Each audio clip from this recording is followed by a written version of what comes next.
کسی کو مسیح کے پاس کیسے لاؤں؟ از پادری مورس اے پی ووڈ، کتابچہ نمبر 7۔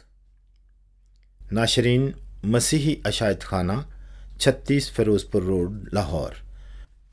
پیش لفظ۔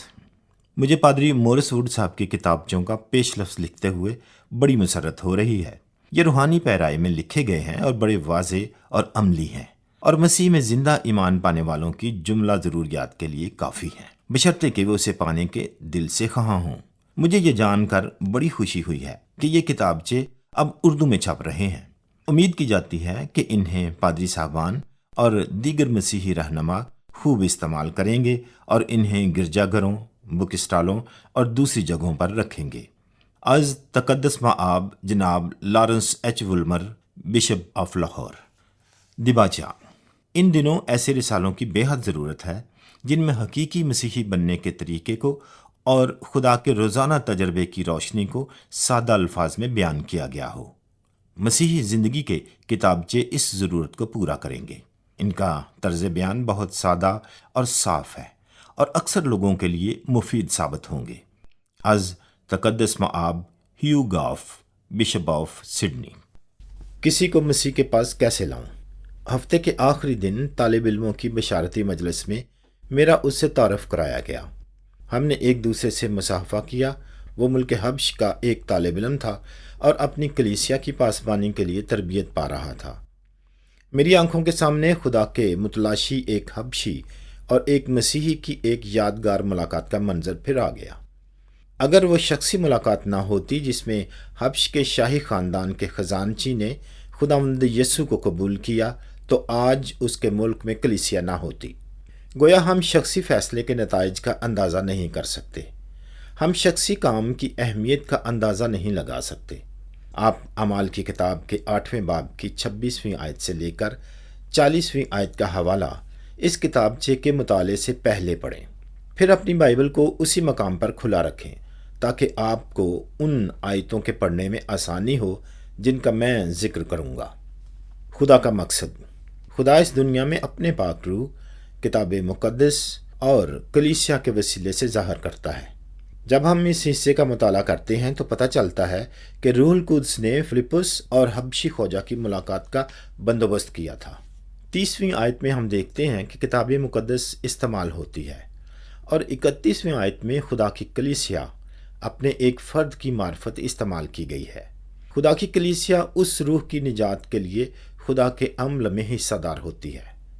ہمارا یہ فرض ہے کہ دعا میں متلاشیوں کو یاد رکھیں تاکہ وہ خدا کے روح کی ہدایت کے مطابق ہو جائیں، اور دوسرے یہ کہ ہم خدا کا کلام انہیں سمجھائیں۔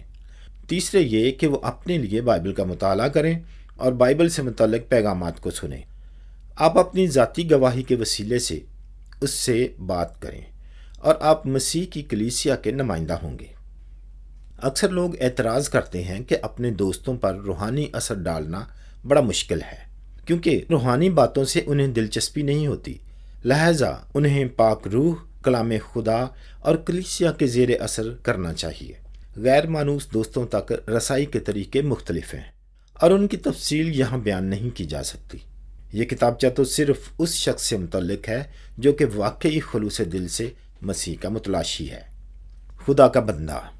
فلپس بتاتا ہے کہ کس طرح سے شخصی بشارت کا کام کیا جا سکتا ہے۔ وہ خود پختہ مسیحی تھا۔ آیت نمبر 25۔ اس نے خدا کے کلام کی منادی کی۔ وہ اس علاقے میں پہنچا جہاں پہلے خوشخبری سنائی نہیں گئی تھی، کیونکہ اس نے اپنے شہر تک ہی اپنے آپ کو محدود نہیں رکھا، بلکہ سامریہ کے دیہات تک پہنچا۔ دوسرے، وہ ایک فرمانبردار مسیحی تھا۔ جب خدا نے اسے جنگل کو روانہ ہونے کو کہا تو ہم پڑھتے ہیں وہ اٹھ کر روانہ ہوا، آیت نمبر 27 میں۔ تیسرے یہ کہ وہ بڑا بہادر مسیحی تھا، کیونکہ بائبل میں آتا ہے، آیت نمبر 27 میں، کہ وہ دوڑ کر اس بڑے وزیر کی طرف گیا جو اپنے جاہو جلال کے ساتھ رتھ میں بیٹھا ہوا تھا۔ شخصی خدمت کبھی آسان نہیں ہوتی، مگر خدا ہمیں اپنا ساز و سامان بھی مہیا کرتا ہے کہ اس کی آواز کے شنوا ہو سکتے ہیں اور جن حالات میں بھی ہوں اپنی جرت کا ثبوت دے سکتے ہیں۔ خدا کا متلاشی۔ وہ حبشی بڑا معتبر آدمی تھا۔ وہ حبشیوں کی ملکہ کنداکے کا ایک وزیر اور اس کے سارے خزانے کا مختار تھا۔ آیت نمبر 27۔ قدیم حبش میں وہ وزیر خزانہ تھا۔ دوسرے یہ کہ وہ خدا کا مخلص متلاشی تھا۔ وہ یروشلم میں عبادت کے لیے آیا تھا۔ آیت نمبر 27۔ کیونکہ پرانی دنیا میں یہی الہامی مذہب کا مشہور مرکز تھا۔ وہ اگرچہ ابھی تک خدا سے نہیں ملا تھا تو بھی خدا کو پانے کا اسے ایک سراغ مل گیا تھا، کیونکہ وہ اپنے رتھ پر بیٹھا ہوا اور یسایہ نبی کے صحیفے کو پڑھتا ہوا واپس جا رہا تھا۔ آیت نمبر 28۔ اس کتاب کا ملنا آسان نہیں تھا، کیونکہ ایک تو بڑی مہنگی اور نایاب تھی اور دوسرے عبرانی میں ہونے کی وجہ سے اس کا پڑھنا بھی مشکل تھا، مگر اس نے ان مشکلات پر قابو پا لیا۔ ایسے شخص کو مسیح کے لیے جیتنا کتنا ہی مفید تھا۔ بعض لوگ جن کو آپ پاک کلام سناتے ہیں خدا کے لیے اتنے ہی مفید ہوتے ہیں جتنا کہ یہ حبشی تھا، اور اگر آپ ان سے کلام نہ کریں تو ممکن ہے کہ کوئی بھی ان سے کلام نہ کرے۔ اس کے علاوہ ہم میں سے اکثر لوگ شخصی طور پر بات کرنے سے گریز کرتے ہیں، کیونکہ اگرچہ ان میں کلام کرنے کی خواہش ہوتی ہے مگر ان میں تربیت کی کمی ہوتی ہے۔ اس کے متعلق آپ کو چند ایک اصول بتائے جائیں گے کہ جب آپ ایک مخلص متلاشی سے کلام کریں تو اس وقت آپ کو کیا کرنا چاہیے۔ خدا کے طریقے۔ نمبر 1، شخصی خدمت خدا کا کام ہے اور یہ آپ کے سپرد ہوا ہے۔ یہ آپ کا ذاتی کام نہیں، اسے آپ خدا کے لیے کرتے ہیں۔ خداوند کے فرشتے نے فلیپس سے کہا اٹھ اور جا، آیت نمبر 26۔ نمبر 2، خدا پہلے سے کام کر رہا ہے۔ حبشی خوجہ حقیقی متلاشی تھا جسے خدا کے پاس لانا ضرور تھا، آیت نمبر 27، اور خدا اس کا دل و دماغ فلیپس سے ملنے کے لیے تیار کر رہا تھا۔ نمبر 3، اکثر متلاشیوں کو پہلے کوئی مذہبی تجربہ ہوا ہوتا ہے۔ حبشی خوجہ بھی عبادت کے لیے یروشلم میں آیا تھا، لہٰذا یقینی طور پر خدا کی عبادت کے طریقوں کے متعلق اس نے بہت کچھ سیکھا ہوگا۔ متلاشیوں سے ان کے مذہبی رجحان کے متعلق بحث نہ کریں، خواہ وہ رجحان غیر موزوں اور غلط ہی کیوں نہ ہو۔ بہرحال وہ اس لائق ضرور ہیں کہ ان پر انجیل کی پوری سچائی ظاہر کی جائے اور پھر ان کے غیر موزوں اور غلط خیالات کو درست کیا جائے۔ یہی وہ مقام ہے جہاں پر آپ کی شخصی گواہی کارگر ثابت ہو سکتی ہے، کیونکہ جب تک آپ مسیح، اس کی نجات اور اس کے خون کی گناہ صاف کرنے کی قدرت کی گواہی نہیں دیتے، اس وقت تک آپ کسی انسان کی مدد نہیں کر سکتے۔ نجات کا یقین غیر ضروری تجربہ نہیں ہے، بلکہ مسیحی خدمت کے لیے حقیقی ضرورت ہے۔ نمبر 4، مطالعہ بائبل۔ اس واقعے میں متلاشی کتاب مقدس کا مطالعہ کر رہا تھا، آیت نمبر 28، اور فلیپس نے اسی مقام سے سلسلہ کلام شروع کر دیا۔ لیکن اکثر اوقات ہمیں متلاشی کو کتاب مقدس کے مطالعے کے لیے قائل کرنا پڑتا ہے۔ اسے سمجھانا پڑتا ہے کہ خواہ وہ کتاب مقدس کا یقین کرتا ہے یا نہیں، تو بھی اس کو اسے صاف دلی سے پڑھنا چاہیے تاکہ اسے معلوم ہو جائے کہ کتاب مقدس کی تعلیم کیسی ہے۔ پھر اگر متلاشی کو مطالعہ کرنے کے بعد بائبل کے متعلق کچھ مشکلات بھی ہوں تو آپس میں اور زیادہ گفتگو کی جا سکتی ہے، یا کسی پادری صاحب یا تجربہ کار مسیحی سے ملاقات کرائی جا سکتی ہے۔ کم از کم وہ اپنے لیے بائبل کا مطالعہ ضرور کرے، وہ بغیر تعصب کے اس کا مطالعہ کرے۔ کتاب مقدس کی ایک کتاب ایسی ہے جو خاص کر سچائی کے متلاشیوں کے لیے لکھی گئی ہے۔ یہ اس لیے لکھے گئے کہ تم ایمان لاؤ کہ یسوع ہی خدا کا بیٹا مسیح ہے، اور ایمان لا کر اس کے نام سے زندگی پاؤ۔ یوحنا کی انجیل کے 20ویں باب کی 31ویں آیت۔ اسے کہیں کہ وہ یوحنا کی انجیل کا مطالعہ کرے، مگر اسے یہ بھی بتا دیں کہ مطالعہ کرتے وقت اسے صاف دل ہونا چاہیے۔ اسے فرمانبرداری کی روح درکار ہے، کیونکہ جو کچھ خدا کلام کرتا ہے اس کے لیے انکساری اور تعمیل ضروری ہیں۔ یسوع نے کہا اگر کوئی اس کی مرضی پر چلنا چاہے تو وہ اپنی اس تعلیم کی بابت جان جائے گا کہ خدا کی طرف سے ہے یا میں اپنی طرف سے کہتا ہوں۔ یوحنا کی انجیل کے 7ویں باب کی 17ویں آیت۔ 5ویں بات، یاد رکھیں آپ کو بحث جیتنے کے لیے نہیں بلایا گیا، بلکہ اس لیے کہ کسی روح کو یسوع مسیح کے پاس لائیں۔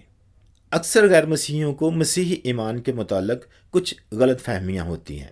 آپ انہیں واضح کر سکتے ہیں اور انہیں ایسی کتابیں مہیا کر سکتے ہیں جن میں ان مسائل کی تشریح کی گئی ہو، مگر بحث نہ کریں۔ اسی طرح برائے نام مسیحیوں کو جیتنے کے لیے بھی انہی اصولوں پر چلنا چاہیے۔ یہ در حقیقت پاک روح کا کام ہے جسے خدا نے ہمارے سپرد کیا ہے۔ لہٰذا اس شخص کے لیے دعا کریں جو خدا کا متلاشی ہے، اور اس دعا کے باعث خدا اس کے دل میں کام کرے گا۔ اس کے علاوہ حکمت کے لیے بھی دعا کریں، کیونکہ اس کی آپ کو ضرورت ہے۔ یعقوب کا خط، اس کا 1 باب اور اس کی 5ویں آیت۔ نمبر 6، خدا کے روح کی رہنمائی کے لیے دعا کریں۔ اگر فلپس خدا کے روح کی ہدایت پر عمل نہ کرتا، آیت نمبر 29، تو یہ گفتگو کبھی نہ ہو پاتی۔ اکثر اوقات گفتگو ایسے وقت پر ہوتی ہے جسے آپ نے مقرر نہیں کیا ہوتا، اور آپ کو محسوس ہوتا ہے کہ آپ یسوع کے متعلق بات کرنے کے قابل نہیں۔ پاک روح کی رہنمائی میں بات کریں اور پھر جو نتائج برآمد ہوں ان کے لیے شکر گزاری کریں۔ نمبر 7، جو کچھ بھی آپ کہیں اس میں انکساری ہونی چاہیے۔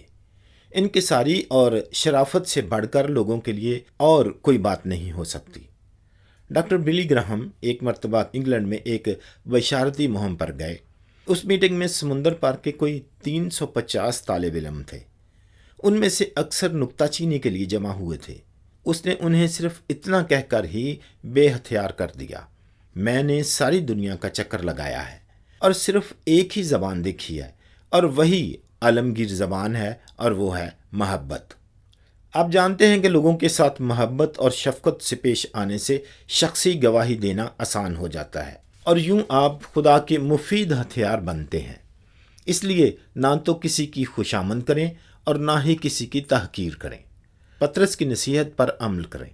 1 پطرس، اس کا 5واں باب، 5ویں اور 6 آیت۔ اور سب سے بڑھ کر یہ کہ عملی انکساری کے لیے خداوند یسوع کے نمونے پر عمل کریں۔ یوحنا کی انجیل، اس کا 13واں باب، 5ویں آیت سے لے کر 15ویں آیت تک۔ فیصلہ کن گفتگو۔ جب کوئی آپ سے پوچھے کہ نجات پانے کے لیے مسیح پر کیسے ایمان لایا جا سکتا ہے، تو ایسی صورت نکالیں کہ آپ کی اس سے تنہائی میں گفتگو ہو، جہاں دھیرے دھیرے اس پر انجیل کے حقائق کھولیں۔ نمبر 1، اس سے پوچھیں کہ اس کا کیا عقیدہ ہے۔ آیت نمبر 30، کوئی طبیب جب تک مکمل تشخیص نہ کر لے نسخہ تجویز نہیں کرتا، لہذا جلد بازی سے کام نہ لیں، اور جب تک متلاشی کے پس منظر کا آپ کو علم نہ ہو جائے پاک کلام کے بارے میں بات چیت نہ کریں۔ اس کے عقیدہ بیان کرنے کے دوران آپ اس کے لیے دعا کریں۔ اس طرح آپ مسیح پر توکل کرتے ہوئے اپنے علم یا قابلیت پر بھروسہ نہیں کریں گے، یا پھر یاد رکھیں گے کہ آپ کا مقصد بحث جیتنے کا نہیں بلکہ کسی متلاشی کو مسیح کے پاس لانا ہے۔ نمبر 2، اس کا اعتماد حاصل کریں۔ آیت نمبر 31، حبشی نے فلپس کو رات میں آنے کی تبھی دعوت دی ہوگی جب اس کا اعتماد حاصل کر لیا ہوگا اور اس کے دل میں اپنی عزت پیدا کر لی ہوگی۔ نمبر 3، مسیح کی صلیب کا مفہوم سمجھیں تاکہ آپ صفائی سے اسے بیان کر سکیں۔ پالوس رسول کا 1 خط کرنتھیوں کے نام، اس کا 1 باب اور اس کی 23ویں آیت میں لکھا ہے، ہم مسیح مصلوب کی منادی کرتے ہیں۔ پھر 2 باب کی 2 آیت، کیونکہ میں نے یہ ارادہ کر لیا تھا کہ تمہارے درمیان یسوع مسیح بلکہ مسیح مصلوب کے سوا اور کچھ نہ جانوں گا۔ بیشتر لوگ ان آیات پر کیے جانے والے پیغامات کی وجہ سے مسیح کے پاس آئے۔ متلاشی کو صلیب کے متعلق بہت سے اعتراض ہوتے ہیں، لہٰذا آپ کو چاہیے کہ کفارے کے مسئلے کا گہرا مطالعہ کریں تاکہ اس کے سوالوں کا جواب دے سکیں۔ اسے صلیب کا واقعہ سنائیں۔ غالباً لوکا کی انجیل کے 23ویں باب کی 34ویں آیت سے لے کر 47ویں آیت زیادہ مناسب ہے۔ نمبر 4، زیادہ بولنے سے گریز کریں، بلکہ ایسا ہو کہ وہ خود ہی دوران گفتگو سوال پوچھے۔ حبشی نے بھی تو فلپس سے اسی قسم کے سوال کیے تھے، نبی یہ کس کے حق میں کہتا ہے، اپنے یا کسی دوسرے کے؟ اعمال کی کتاب، اس کا 8واں باب، اس کی 34ویں آیت۔ نمبر 5، بائبل کو کھلا رکھیں۔ میرے خیال میں متلاشی کے پاس بیٹھ کر مختلف آیتوں کو دیکھا جائے، وہ خود اپنے لیے ان آیتوں کو پڑھے۔ اعمال کی کتاب کا 8واں باب، اس کی 35ویں آیت۔ انجیل کی اہم آیتوں کو میں ان کے حوالوں کے یاد کریں، خاص طور پر وہ آیتیں جن کا ذکر اس کتابچے کے آخر میں ہوا ہے اور جن کی تفصیل کتابچہ نمبر 3 مسیح کو کیسے قبول کروں میں دی گئی ہے۔ نمبر 6، اس گفتگو میں مرکزی مقام خداوند یسوع کو دیں۔ فلپس نے اسے یسوع کی خوشخبری سنائی۔ وہ اپنی گفتگو میں ادھر ادھر سر پٹکے گا، مگر آپ جانتے ہیں کہ آپ کا اصل مقصد اس کے سامنے خداوند یسوع کو پیش کرنا ہے۔ آپ کو اسے مسیح کی موت کا مفہوم سمجھانا ہے اور اسے مسیح پر شخصی ایمان کی طرف لے کر جانا ہے۔ لہذا بے معنی کلام اور گفتگو سے اجتناب کر کے مسیح کے مرکزی کلام کی طرف اپنی توجہ مرکوز کریں۔ شخصی نجات کی بنیاد مسیح پر اعتماد ہے۔ یوحنا کی انجیل 3 باب اور اس کی 36 آیت۔ نمبر 7، یسوع کے متعلق گفتگو کریں۔ جب خداوند یسوع مسیح کے بارے میں گفتگو کرتے ہیں تو نہ صرف اس کی شخصیت کے متعلق ہی کلام کریں کہ وہ خدا کا بیٹا ہے، بلکہ اس کے کفارہ بخش کام کے بارے میں بھی بتائیں جو اس نے جہان کا نجات دہندہ ہوتے ہوئے کیا ہے۔ اب اسے صلیب کی بشارت دیں۔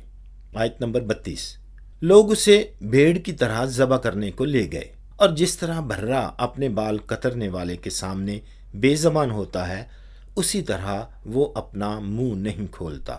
اس پر واضح کریں کہ ہم گناہگار ہیں اور کہ یسوع نے ہم سے اتنا پیار کیا کہ ہماری خاطر جان دے دی۔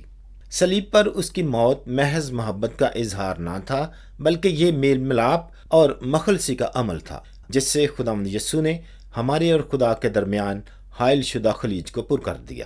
اب یسایہ اس کا 53واں باب اور اس کی 6 آیت کی طرف متوجہ ہوں اور واضح کریں کہ یسوع نے کس طرح ہماری بدکرداری اٹھائی۔ وہ پوچھے گا، یہ کیسے ہو سکتا ہے کہ مسیح جسے مصلوب ہوئے 2000 سال سے زیادہ ہو چکے ہیں، آج ہماری اس زندگی پر اثر انداز ہو؟ اسے بتائیں کہ ہم انسانیت کا ایک ایسا خاندان ہے جو آدم سے لے کر آج تک چلا آیا ہے، اور اس خاندان میں مسیح بھی ایک بشر بن کر آیا تھا۔ ہم انسانی نسل کی وحدت کا ایک جزو ہیں اور اس لحاظ سے مربوط ہیں۔ لہذا جو کچھ خداوند یسوع نے ایک مرتبہ انسانی نسل کے لیے کیا، وہ سب زمانوں اور سب انسانوں کے لیے کارگر ہوگا۔ یسوع مسیح ابن خدا اور بے گناہ ابن آدم ہے، لہذا اس کی موت میں ابدی اہمیت ہے جو ہر ایک کے لیے نجات کا باعث بن سکتی ہے۔ پالوس رسول کا پہلا خط تیموتھیوس کے نام، اس کا 2 باب اور اس کی 5 اور 6 آیات۔ اس کی قربانی اتنی مکمل ہے کہ اس کو دہرانے کی بالکل ضرورت نہیں۔ عبرانیوں کے خط کا 9 باب اس کی 24 آیت سے لے کر 28 آیت اور 10 باب کی 10 آیت سے لے کر 23 آیت کا مطالعہ کریں۔ یہ بڑی گہری روحانی صداقت ہے جو یسوع کی الہی محبت کی حقیقت میں واضح ہوئی ہے۔ ہم کفارے کے عقیدے کو جتنا زیادہ سمجھیں گے، اتنا ہی یسوع کی محبت کا ہم پر زیادہ قبضہ ہوگا۔ اس مضمون پر اب جتنا بھی وقت خرچ کریں اتنا ہی تھوڑا ہے، کیونکہ صلیب انجیل کا بنیادی پیغام ہے۔ یسوع نے ہمیں اپنی پاک شراکت کی عبادت دی ہے تاکہ ہم اس کی موت کو گہرے طور پر سمجھیں۔ انجیل کا مرکز جو سادہ اور گہرا ہے، پالوس کے سادہ سے الفاظ میں پایا جاتا ہے۔ مسیح کتاب مقدس کے مطابق ہمارے گناہوں کے لیے موا۔ پہلے کرنتھیوں کے خط کے 15 باب کی 3 آیت۔ نمبر 8، اس پر توبہ اور ایمان کی ضرورت کو ظاہر کریں۔ اسے بتائیں کہ اگر وہ گناہگار ہے تو اسے ضرور توبہ کرنی چاہیے، اور چونکہ مسیح نے اس کے گناہوں کی خاطر جان دی ہے، لہذا ایمان سے اسے مسیح کو قبول کرنا چاہیے۔ یہاں ایک مشکل ہے جو خاص طور پر پیدائشی مسیحی کو پیش آیا کرتی ہے۔ وہ کہتے ہیں، میں شروع سے خداوند یسوع کو مانتا ہوں، مگر اس سے میری زندگی پر کوئی خاص اثر نہیں ہوا۔ حقیقت یہ ہے کہ ہمارا عقیدہ صرف یہی نہیں ہونا چاہیے کہ یسوع خدا کا بیٹا ہے اور کہ وہ صلیب پر موا، بلکہ ہمارا اس پر شخصی ایمان ہونا چاہیے۔ ہمیں اپنے آپ کو اس کے سپرد کرنا چاہیے۔ اس مرحلے پر اسے یہ 3 سادہ قدم بتائیں جو مسیح تک پہنچاتے ہیں۔ الف، اپنی ضرورت کو تسلیم کریں، اپنے گناہوں سے توبہ کریں اور خدا کے سامنے ان کا اقرار کریں۔ مرکز کی انجیل کے پہلے باب کی 15 آیت۔ مسیح پر ایمان لائیں جس نے صلیب پر ہمارے گناہوں کو اٹھا لیا۔ پطرس کا پہلا خط 2 باب 24 آیت، 3 باب 18 آیت اور یسایہ 53 باب اس کی 6 آیت۔ جیم ایمان کے سادہ سے عمل سے اپنے آپ کو مسیح کے سپرد کریں۔ دیکھ میں دروازے پر کھڑا ہوا کھٹکھٹاتا ہوں، اگر کوئی میری آواز سن کر دروازہ کھولے گا تو میں اس کے پاس اندر جا کر اس کے ساتھ کھانا کھاؤں گا اور وہ میرے ساتھ۔ اور یہ مکاشفہ کی کتاب اس کا 3 باب اور اس کی 20ویں آیت ہے۔ نمبر 9، پیشتر اس کے کہ آپ اسے اپنے آپ کو مسیح کے سپرد کرنے کے بڑے قدم کی طرف لے جائیں۔ اسے بتائیے کہ مسیحی ہونے سے مراد یہ ہے کہ اب چھوٹے بڑے تمام معاملات میں مسیح کا فیصلہ آخری ہوگا، کیونکہ اتنا بڑا قدم صرف دیر کے لیے نہیں بلکہ عمر بھر کے لیے ہے۔ دوسرے، سماجی زندگی میں کئی قسم کی تبدیلیاں کرنی پڑیں گی، یعنی اسے اپنی بول چال اور رہن سہن کو بدلنا پڑے گا۔ بائبل کے مطالعے، روزانہ دعا، کلیسیائی رکنیت اور عبادتوں میں اپنے آپ کو مشغول کریں۔ تیسرے یہ کہ ایک مرتبہ اپنے آپ کو مسیح کے سپرد کرنے کا مطلب یہ ہے کہ ہم نے ہمیشہ کے لیے خود کو اس کے سپرد کر دیا ہے۔ چوتھے یہ کہ اگر اس کی زندگی میں کوئی خاص گناہ ہے جس کا اقرار اور جس سے توبہ لازم ہے، تو پیشتر اس کے کہ وہ صدق دلی سے خداوند یسوع کی طرف رجوع کرے، اسے قائل کریں کہ وہ اپنے گناہ کو بالکل چھوڑ دے، کیونکہ یسوع نے اس کے لیے اپنا خون بہا دیا تاکہ اسے چھڑائے۔ لہذا جب وہ صلیب پر نگاہ کرے گا اور جو کچھ یسوع نے کیا ہے اسے دیکھے گا تو یسوع کی محبت اس کے دل پر اثر انداز ہوگی۔ بعض لوگ مسیح کو قبول کرنے سے گھبراتے ہیں کیونکہ وہ اپنی مرضی کے مطابق زندگی گزارنا چاہتے ہیں، اس لیے وہ زندگی بھر کے لیے یہ فیصلہ کن قدم اٹھانے سے ہچکچاتے ہیں۔ اپنے دوست کو بتائیے کہ جب ہم مسیح پر ایمان لاتے ہیں تو اس میں ہماری ساری شخصیت کا دخل ہوتا ہے اور وہ اس لائق ہے کہ ہماری ضروریات کو پورا کر سکے۔ ہمارا ضمیر کہتا ہے کہ ہمیں گناہ کا فدیہ دینے والے کی ضرورت ہے۔ عقل سے بھی ثابت ہے کہ یسوع ہی فدیہ دینے والا ہے جس کی ہمیں ضرورت ہے۔ یسوع کی محبت ہمارے جذبات کو اکساتی ہے کیونکہ صلیب پر جان دے کر اس نے ہمارے گناہوں کا فدیہ دیا۔ ہمارا ضمیر یہ فیصلہ کرتا ہے کہ مسیح کے تابع ہوں اور اسے اندر آنے کی دعوت دیں۔ وہ بھی اپنے پرفضل وعدے کے مطابق کرتا ہے۔ مکاشفہ اس کا 3 باب اس کی 20ویں آیت، اور ہمیں کبھی نہیں چھوڑتا۔ یوحنا کی انجیل 10واں باب 27ویں آیت سے لے کر 29ویں آیت تک۔ اب اسے سادہ سی دعا سکھائیے، اس سے اس کے خیالات روشن ہو جائیں گے اور اس طرح وہ انکساری اور خلوص کے ساتھ یسوع مسیح کے پاس آئے گا۔ خداوند، میں مانتا ہوں کہ میں گناہ گار ہوں اور میں اپنے گناہوں کا تیرے حضور اقرار کرتا ہوں، خاص طور پر جن کا میرے ضمیر پر بوجھ ہے۔ خداوند یسوع، میرا ایمان ہے کہ تو میرے گناہوں کا فدیہ دینے کے لیے صلیب پر موا۔ اے یسوع، میں اپنے دل کا دروازہ کھولتا ہوں اور اپنی زندگی میں بطور نجات دہندہ اور خداوند تیرا خیر مقدم کرتا ہوں، آمین۔ نومولود مسیح کی امداد۔ متلاشی کو مسیح کے پاس لا کر آپ کی ذمہ داری ختم نہیں ہو جاتی۔ زندگی کے اس مرحلے پر اسے بہت زیادہ مدد کی ضرورت ہوتی ہے۔ اگرچہ نئی پیدائش خدا کا معجزہ ہے، مگر نشو و نما کے لیے پرورش کی ضرورت ہے۔ اگرچہ نئی پیدائش خدا کی طرف سے ہے اور متلاشی کی توبہ، قبولیت اور ایمان سے عمل میں آتی ہے، مگر خدا ہمیں دعوت دیتا ہے کہ ہم اس کے ساتھ کام میں شریک ہوں۔ پالوس رسول کا 2 خط کرنتھیوں کے نام 6 باب 1 آیت۔ آپ کے فائدے کے لیے چند ایک اصول دیے جاتے ہیں۔ نمبر 1، متلاشی کے دل میں اس قدم کے متعلق جو اس نے اٹھایا ہے کوئی شبہ نہ رہنے دے۔ وہ پورے طور پر سمجھ لے کہ اس نے اپنے آپ کو خداوند کے لیے دے دیا ہے۔ نمبر 2، پہلی فیصلہ کن گفتگو کے بعد اگلے 2 دنوں میں اس سے پھر گفتگو کریں اور دوسری گفتگو میں اسے شخصی نجات کا یقین دلائیں۔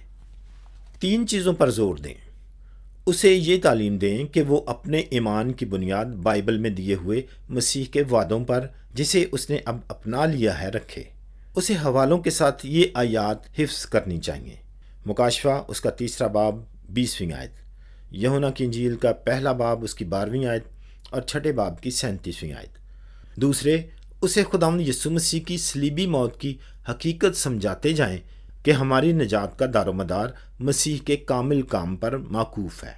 اسے یسایہ کے 53ویں باب کی 6 آیت، 1 پطرس کے 2 باب کی 24ویں آیت اور تیسرے باب کی 18ویں آیت حفظ کرائیں۔ تیسرے، اسے بتائیں کہ کسی دن خدا کے مقررہ وقت پر اسے پاک روح کی طرف سے باطنی تسلی ملے گی کہ وہ خدا کا فرزند ہے۔ پولس رسول کا خط رومیوں کے نام 8واں باب اور اس کی 16ویں آیت۔ نمبر 3، نومولود مسیحی کی توجہ مستقبل کی طرف مبذول کرائیں۔ مجھے اچھی طرح یاد ہے کہ ایک رات میں اسکاٹ لینڈ میں سفر کر رہا تھا۔ اس رات میرے لیے فخر کی بات یہ ہوئی کہ میں بلی گراہم کے ساتھ تھا۔ یہ سن 1955 کا واقعہ ہے۔ ڈاکٹر بلی گراہم کیلون ہال گلاسگو میں اپنی مہم کی پہلی میٹنگ ختم کرنے والے تھے۔ میں ڈاکٹر بلی گراہم کے عقب میں کھڑا تھا اور ہم دونوں سینکڑوں متلاشیوں کا نظارہ کر رہے تھے۔ ہر ایک کے ساتھ صلاح کار تھا اور وہ قطار در قطار مشاورتی کمرے میں داخل ہو رہے تھے۔ ڈاکٹر بلی گراہم نے بڑی سادگی سے ان لوگوں کو مخاطب کیا جنہوں نے اپنی زندگیاں مسیح کے سپرد کی تھیں۔ وہ مستقبل کی طرف اشارہ کر رہے تھے۔ انہوں نے انہیں 4 اصول بتائے۔ پہلا، روزانہ بائبل کا مطالعہ کریں۔ دوسرا، ہر روز دعا کریں۔ تیسرا، کسی نہ کسی کو ضرور بتائیں کہ آپ یسوع کے ہیں۔ اور چوتھا، کسی مقامی کلیسیا میں شامل ہو جائیں۔ چند ہفتوں کے لیے کم از کم ہفتے میں ایک بار اس کے ساتھ بائبل کا مطالعہ کریں۔ اسے سمجھائیں کہ اس کا مطالعہ کیسے کیا جاتا ہے۔ ملاحظہ ہو، مسیحی زندگی میں کیسے ترقی کروں۔ اس کے لیے ہر روز دعا کریں اور چند ہفتوں تک کوشش کریں کہ آپ کی اس کے ساتھ ہفتے میں کم از کم ایک مرتبہ ضرور ملاقات ہو۔ ان ملاقاتوں میں اس کی مدد کریں کہ وہ اپنے الفاظ میں دعا کر سکے۔ بصورت دیگر مسیح کو کیسے قبول کروں کہ آخر میں جو دعائیں ہیں ان میں سے کوئی دعا دہرائے۔ یہ دعائیں مسیحی زندگی میں کیسے ترقی پاؤں اس میں بھی موجود ہیں۔ اس کو ہمت دلائیں کہ گھر اور کام پر مسیح کا گواہ ہو۔ پولس رسول کا خط رومیوں کے نام اس کا 10واں باب اور اس کی 9ویں آیت۔ ہو سکتا ہے کہ یہ اس کے لیے ایک بڑی آزمائش ہو۔ اس کے لیے کتابچہ نمبر 6 مسیح کی کیسے گواہی دوں سے اس کی مدد کریں۔ نمبر 4، اپنی کلیسیا کی مطالعہ بائبل اور دعائیہ میٹنگوں میں جب تک وہ کسی دوسری کلیسیا کا رکن نہ ہو اسے ساتھ لے جائیں۔ ایسے حالات میں جب کہ وہ کسی اور کلیسیا میں شامل ہو تو اس کے اعتقاد کا احترام کرتے ہوئے اسے اس کلیسیا سے جدا نہ کریں، بلکہ اس کی مدد کے لیے اس کا ہم عمر مسیحی مددگار اسی کلیسیا میں سے تلاش کریں۔ اس کا تعارف اپنے پاسبان اور مسیحی دوستوں سے کرائیں۔ وہی اسے بپتسمہ، استحکام، پاک شراکت اور کلیسیائی زندگی کے متعلق وضاحت سے بتائیں گے۔ نمبر 5، اس وقت تک دم نہ لیں جب تک بحیثیت مسیحی کے وہ مضبوط اور پختہ نہیں ہو جاتا۔ مجھے اس بات کا بھروسہ ہے کہ جس نے تم میں نیک کام شروع کیا ہے وہ اسے یسوع مسیح کے دن تک پورا کر دے گا۔ پولس رسول کا خط فلپیوں کے نام اس کا 1 باب اس کی 6 آیت۔ پولس رسول نے نوجوان تیموتھیوس کو یہ تعلیم دی کہ وہ نومریدوں کے لیے دکھ اٹھائے اور اس وقت تک انہیں نہ چھوڑے جب تک کہ وہ پختہ مسیحی نہیں ہو جاتے، بلکہ اس قابل ہو جائیں کہ دوسروں کو مسیح کے پاس لا سکیں۔ پس اے میرے فرزند، تو اس فضل سے جو مسیح یسوع میں ہے مضبوط بن، اور جو باتیں تو نے بہت سے گواہوں کے سامنے مجھ سے سنی ہیں ان کو ایسے دیانتدار آدمیوں کے سپرد کر جو اوروں کو بھی سکھانے کے قابل ہوں۔ پولس رسول کا دوسرا خط تیموتھیوس کے نام اس کا 2 باب پہلی 2 آیات۔ یسوع نے کہا، میرے پیچھے چلے آؤ تو میں تم کو آدمگیر بناؤں گا۔ مرکز کی انجیل اس کا 1 باب اس کی 17ویں آیت۔ اے خداوند، ہم عرض کرتے ہیں ہمیں ایسی طبیعت عنایت کر کہ ہمیشہ وہ باتیں جو راست ہیں سوچیں اور عمل میں لائیں، تاکہ ہم جو تیرے بغیر کوئی نیک کام نہیں کر سکتے تیری مدد سے تیری مرضی کے مطابق زندگی بسر کر سکے۔ یسوع مسیح کے وسیلے سے آمین۔